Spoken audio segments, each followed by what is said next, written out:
If you asked what civil war nearly brought China's greatest dynasty to its knees, the answer is the An Lushan Rebellion 755 to 763.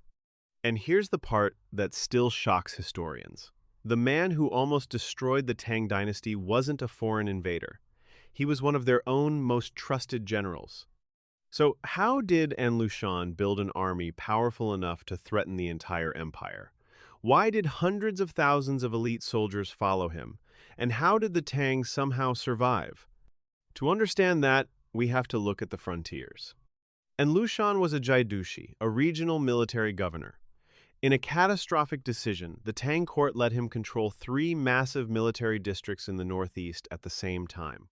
Under his command, 150,000 to 200,000 battle-hardened frontier troops, veterans of constant war against northern nomads. Even worse, the Tang paid for everything. The court funded the soldiers, the horses, the weapons, and even let An Lushan collect local taxes. For decades, the empire carefully built a military monster. Then that monster turned around and bit them. What pushed An Lushan over the edge? Ambition. First, when you command the best army in the empire, the throne starts looking very reachable. But there was also a deadly political fight with the powerful chief minister Yang Guozhong. And Lushan believed if he didn't strike first, he would be eliminated. In late 755, he rebelled. His army exploded south.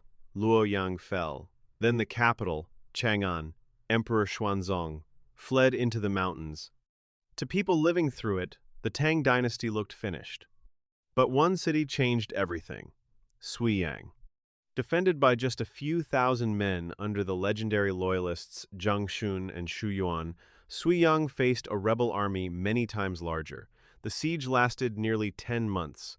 When the food ran out, they ate the horses, then the rats, then the sparrows, and eventually, the historical records are clear, they turned to cannibalism.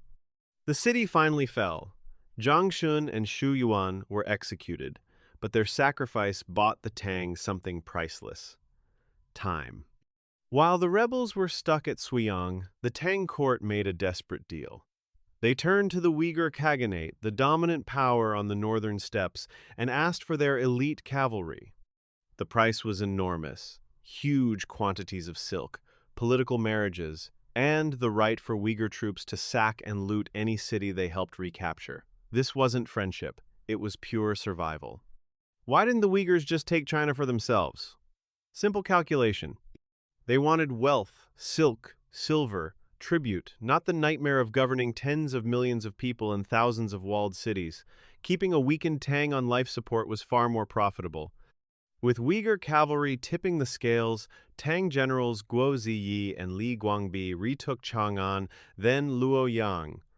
At the same time, the rebel leadership destroyed itself. And Lushan, sick and paranoid, was murdered by his own son. That son was later killed by the general Shi Siming. Then Shi Siming was assassinated by his own son. Betrayal after betrayal shattered the rebellion from within. By 763, it was over. The Tang won, but it was a victory that permanently broke the dynasty.